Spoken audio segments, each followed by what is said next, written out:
Assalamualaikum warahmatullahi wabarakatuh. Salam Pramuka. Selamat pagi adik-adikku kelas 10. Di sini Kakak perwakilan Dewan Ambalan Pangeran Diponegoro dan Raden Ajeng Kartini SMK Kusuma Margoyoso. Di sini Kakak akan menyampaikan materi tentang prinsip dasar kepramukaan PDK dan metode kepramukaan MK. Yang pertama, pengertian PDK dan MK. 1. PDK dan MK merupakan ciri khas yang membedakan kepramukaan dari pendidikan yang lain. 2. PDK dan MK merupakan dua unsur proses pendidikan terpadu yang harus diterapkan dalam setiap kegiatan.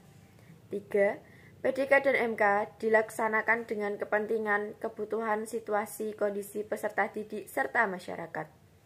1. Prinsip dasar kepramukaan atau PDK adalah A. Iman dan takwa kepada Tuhan Yang Maha Esa. B. Peduli terhadap bangsa dan tanah air, sesama hidup dan alam seisinya. C. Peduli terhadap diri pribadinya. D. Taat kepada kode kehormatan pramuka. Prinsip dasar kepramukaan berfungsi: A. Norma hidup seseorang anggota gerakan pramuka. B. Landasan kode etik gerakan pramuka. C. Pedoman dan arah pembinaan kaum muda anggota gerakan pramuka. D. Landasan gerakan dan kegiatan gerakan pramuka untuk mencapai sasaran dan tujuan. Prinsip dasar kepramukaan perlu ditanamkan pada peserta didik secara efektif dan efisien, melalui kegiatan yang memotivasi peserta didik untuk mengamalkannya dalam kehidupan sehari-hari, yang akhirnya benar-benar menjadi bagian dari cara hidup peserta didik. Prinsip dasar kepramukaan bukan diajarkan, bukan diinstruksikan, tetapi didirikan untuk menjadikan peserta didik sebagai manusia iman dan takwa atau imtak. Proses pendidikan.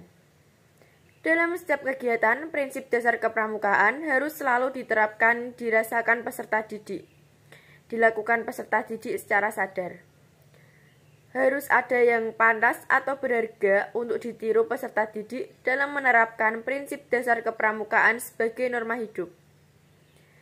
Menciptakan atau mengusahakan adanya lingkungan yang kondusif dalam penerapan prinsip dasar kepramukaan. Yang kedua, metode kepramukaan atau MK. Metode kepramukaan merupakan cara belajar progresif melalui: yang pertama, pengenalan kode kehormatan pramuka. Yang kedua, belajar sambil melakukan. Yang ketiga, sistem berkelompok. Yang keempat, kegiatan yang menarik dan menantang serta mengandung pendidikan yang sesuai dengan perkembangan rohani dan jasmani peserta didik. Yang kelima, kegiatan di alam terbuka. Yang keenam, sistem tanda kecakapan. Yang ketujuh, sistem satuan terpisah untuk putra dan putri. Dan yang kedelapan, sistem among. Metode kepramukaan itu efektif dan efisien jika: yang pertama, kedelapan unsur diterapkan terpadu dalam setiap kegiatan. Yang kedua, setiap unsur berfungsi. Dan yang ketiga, setiap unsur ada dan kuat. Penerapan metode kepramukaan yang bersifat universal harus disesuaikan dengan kepentingan, kebutuhan, situasi, dan kondisi peserta didik serta masyarakat, khususnya kaum muda, lokal, dan nasional. Metode kepramukaan juga merupakan alat pendidikan.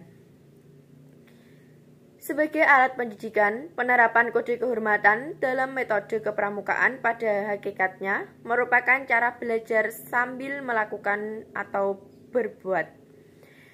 Belajar sambil melakukan sebagai salah satu unsur metode kepramukaan dimaksudkan untuk memberi kesempatan kepada peserta didik dalam setiap kegiatan untuk berkreasi, berinovasi, berpraktek, bereksperimen sebagai cara membantu peserta didik mengembangkan diri secara mandiri, baik mental atau moral atau spiritual, fisik, intelektual, emosional, maupun sosial.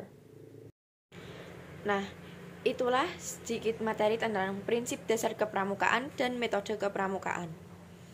Nantikan video-video selanjutnya dari kakak-kakak Dewan Ambalan yang lainnya. Sekian, Wassalamualaikum warahmatullahi wabarakatuh. Salam